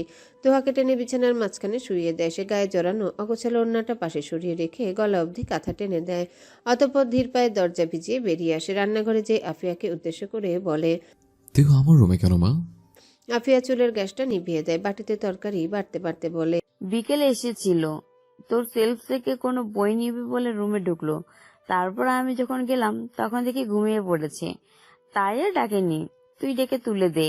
তিহান কিছুক্ষণ চুপ থেকে বলল, না থাক, ঘুমাক, আমি ফ্রেশ হয়ে আসি, তুমি খাবার দাও। আফিয়া হাসলো কিন্তু কিছু বলল না। রুমে ফিরে আসে তিহান। তোহার কাছে যে কপালের মাঝখানটায় আলতো করে ঠোঁট ছুঁয়ে বলে, আর কতভাবে মুগ্ধ করবে আমায়? এই মুগ্ধতার কি কোনো শেষ নেই? আমার চোখগুলো তো ক্লান্ত হয়ে পড়বে তোমার মুগ্ধতা দেখতে দেখতে। ইলিশ মাছের গরম গরম তরকারি দিয়ে ভাত খাচ্ছে তিহান। বেগুন আলু দিয়ে করা ইলিশ মাছটা আজকে একটু বেশি স্বাদ হয়েছে। ছেলেকে তৃপ্তি ভরে খেতে দেখে আফিয়া তার প্লেটে আরেকটু তরকারি তুলে দিয়ে বললেন, দুপুরে খাসনি তাই না? তিহান অমায়িক হাসলো। আফিয়া নিমিষেই বুঝে গেল তার হাসির মানে। গ্লাসে পানি ঢেলে তিহানের সামনে দিয়ে ক্ষুণ্ণ কণ্ঠে বললেন, কেন এমন করিস? সবার খেয়াল রাখতে পারিস, অথচ নিজের বেলায় যত অবহেলা। তিহান আবারও হেসে বলল, এটা অবহেলা না মা। দেখো, আমি যদি আজ দুপুরে খেতাম তাহলে কি আর এমন রাম ক্ষুধা লাগতো বলো? আর এত ক্ষুধা লেগেছে বলেই খাবারটার স্বাদ কয়েক গুণ বেড়ে গেছে। খাবারটা আরো বেশি মজার লাগছে। দুপুরে খেয়ে নিলে তো আর এতটা স্বাদ উপভোগ করতে পারতাম না, তাই না? Every action has an equal and opposite reaction, বুঝলে? আফিয়া বিরক্তিকর কণ্ঠে হয়েছে, তেতে উঠে অত বলল, বোঝা লাগবে না আমার। তোর এই পটল তোলা কথাবার্তা তোর কাছেই রাখ। আফিয়ার কথা শুনে ভাত চিবানো বন্ধ করলো তিহান। ভ্রুকুচকে তাকিয়ে পড়ল। পটল তোলা কথাবার্তা মানে? ছেলের প্রশ্নে আফিয়া বোকা হেসে বলল, জানি না, মুখে আসলো তাই বলে দিলাম। হাস্যোজ্জ্বল কণ্ঠে, তুমিও না মা বলে আবারও খাওয়ায় মনোনিবেশ করলো তিহান। বাস্তবিকই প্রচন্ড ক্ষুধা লেগেছে তার। পেট ভরে খাওয়া শেষ করে পানির গ্লাসটা হাতে তুলে নিতেই আফিয়া টেবিল গোছাতে গোছাতে বলল, আতিয়াকে বলে এসেছি তোহা আজ আমাদের এখানেই থাকবে। কেন? এমনি ইচ্ছে হলো। তোর সমস্যা হবে? তাহলে থাক। ঢকঢক করে পানি গিলে নিয়ে আস্তে করে গ্লাসটা টেবিলে রাখলো তিহান। তারপর নিচু গলায় বলল, না, ঠিক আছে। বলে আগের মতোই শান্ত স্বাভাবিকভাবে হাতটা ধুয়ে রুমে চলে গেল। মনের চাপা খুশিটা নিজের প্রশস্ত বুকের মাঝে খুব যত্নে চাপা পড়ে রইল। এখনো ঘুমে আছে তোহা, গভীর ঘুমে। শুধু শরীরের ভাবভঙ্গিটা পরিবর্তন হয়েছে। একটু আগে গুটিসুটি হয়ে ঘুমাচ্ছিল, আর এখন আষ্টে পৃষ্ঠে তিহানের কোলবালিশ জড়িয়ে ধরে বিছানার জুড়ে ছড়িয়ে ছিটিয়ে ঘুমিয়ে আছে। এতক্ষণ ঘুমের কারণে তৈলাক্ত হয়ে গেছে মুখ। থুতনির আর ঠোঁটের উপরের জায়গাটা বিন্দু বিন্দু ঘাম জমেছে। আঙ্গুলের উল্টো পিঠ দিয়ে খুব সন্তর্পণে ঘামটা মুছিয়ে দিয়ে নিষ্পলক দৃষ্টিতে কয়েক মিনিট চেয়ে থাকে তিহান। ঠোঁটের কোণে ছোট্ট হাসির মলিন রেখা। পাশের টেবিল থেকে ফোনটা নিয়ে সোফায় যে শটান হয়ে শুয়ে পড়ল সে। পিঠ ব্যথা করছে। একটু ঘুমাতে পারলে ভালো হতো, কিন্তু সোফায় ঘুমানো আর না ঘুমানো তার কাছে সমান। আরাম করে শোয়া না গেলে আর কিসের ঘুম? একবার ঘড়িতে চোখ বুলিয়ে ক্লান্ত পরিশ্রান্ত নয়নজোড়া বন্ধ করল সে।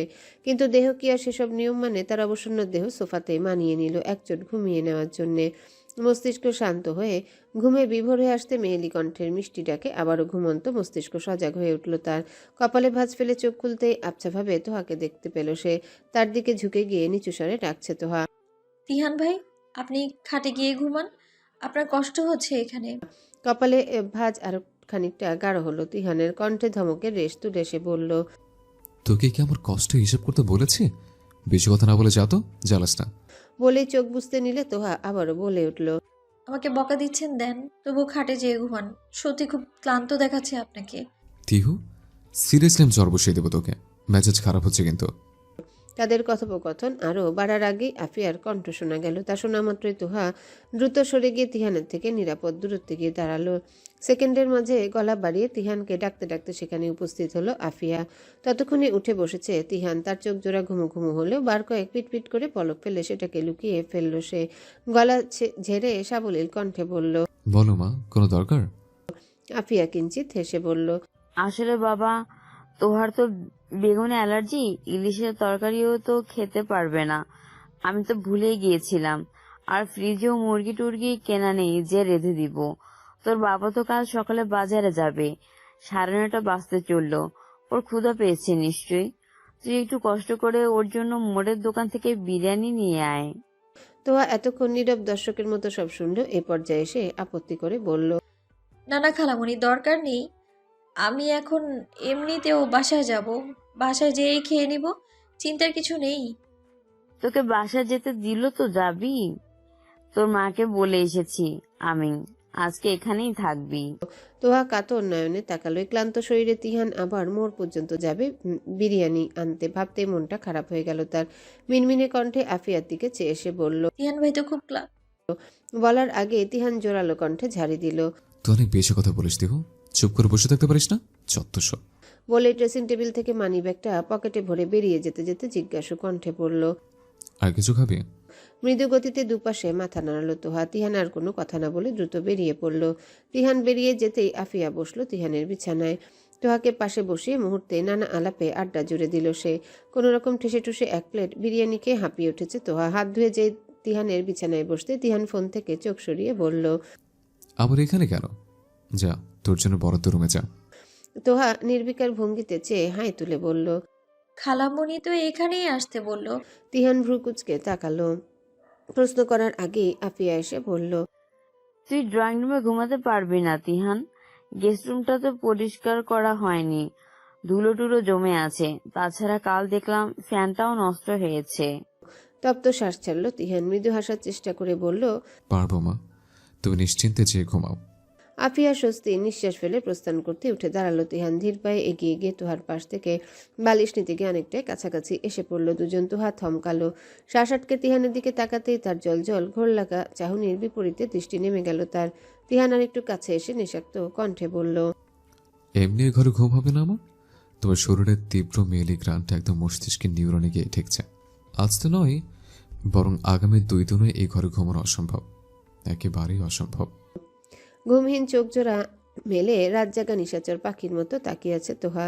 সন্ধ্যাবেলা এত ঘুমিয়েছে সে, এখন কোনো ক্রমে ঘুম আসছে না। অনেকক্ষণ যাবত এপাশ ওপাশ করে শেষমেশ উঠে বসলো তোহা। চুলগুলো কোনো রকম পেঁচিয়ে হাত খোপা করে বিছানা থেকে নামলো। আসার সময় খোলা চুলে এসেছিল, বিধায় চুলের কাঁটাটা সঙ্গে আনেনি। খোপা আলগা হয়ে আসছে বারবার। অন্ধকারে গুটি গুটি পা ফেলে ওয়াশরুমে ঢুকলো সে। ওয়াশরুমের আলো জ্বালিয়ে মুখে 3-4 বার পানি ঝাপটা দিয়ে বেরিয়ে আসলো। মুখ মোছার জন্যে কিছু নেই। গায়ের ওড়নাটাও খসখসে জর্জেট কাপড়ের। এটা দিয়ে মুখ মুছলে চামড়ায় ঘষা লাগে খুব। ঘরের লাইট জ্বালায়নি, যদি দরজার ফাঁক দিয়ে আলো যে তিহানের ঘুম ভেঙে যায় এই ভয়ে। মুখ না মুছে আস্তে করে শব্দহীনভাবে রুমের দরজাটা খুলল সে। ড্রয়িং রুম জুড়ে নীল আলো, ডিম লাইটের ছড়াছড়ি, কেমন ভুতুরে একটা পরিবেশ। বড় সোফাটায় শটান হয়ে শুয়ে আছে তিহান। মাথার পিছনের বালিশটা মেঝেতে গড়াগড়ি খাচ্ছে। বালিশের জায়গাটা দখল করেছে তার বাম হাত। মাথার নিচে বাম হাত দিয়ে শুয়েছে সে। লম্বা দেহ জায়গা হয়নি সোফায়। পা জোড়া সোফা ছেড়ে বেরিয়ে গেছে অনেকটা। তুহা পা টিপে টিপে এগিয়ে যায়। তিহানের ফর্সা চেহারায় নীলাভ আভাস যেন ক্ষণে ক্ষণে তার অতি আকর্ষণীয় চেহারা আরো বেশি আকৃষ্ট করে তুলছে।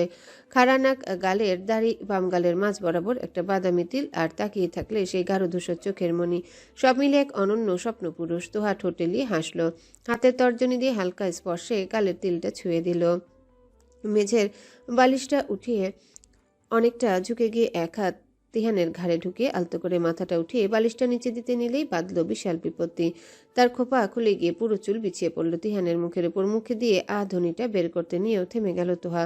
ঠোঁট কামড়ে ধরে বালিশটা নিচে দিয়ে তিহানের মাথাটা রাখতে তিহান ঘুম জড়ানো কণ্ঠে বলে উঠল, চুলগুলো সরাতে হোক, তোকে কি আমি বলেছি বালিশে দিতে? তোহা আতকে উঠল। হৃদস্পন্দন যেন থেমে গেল কিছু সময়ের জন্য। ঠোঁটটা আরো জোরে কামড়ে ধরে আস্তে করে চুলগুলো সরিয়ে উঠে যেতে নিলেই তিহান তার হাত ধরে আটকে দিয়ে চোখ মেলে বলল, জাস্ট চুলগুলো সরাতে বলেছে, তোকে সরতে বলিনি। তোহা হতবিহ্বল বিচলিত দৃষ্টিতে কিছুক্ষণ তাকিয়ে থাকলো। হঠাৎ ভেজা মুখের পানি চুইয়ে টুপ করে তিহানের চোখের পাতার উপর পড়তেই ধ্যান ভাঙে তার। চাপা গলায় সে বলে, ছাড়ুন। তিহান ছাড়ল না, বরং পকেট থেকে একটা চাবি বের করে তোহার হাতে ধরিয়ে দিয়ে চোখের দৃষ্টি আরো খানিকটা গম্ভীর করে বলল, আলমারির বাম দিকে 2 নম্বর ড্রয়ারে তোর চুলের কাটা রাখা আছে, রুমে যেয়ে চুল বেঁধে নিবি। খোলা চুলে ঘুমাবি না, খবরদার।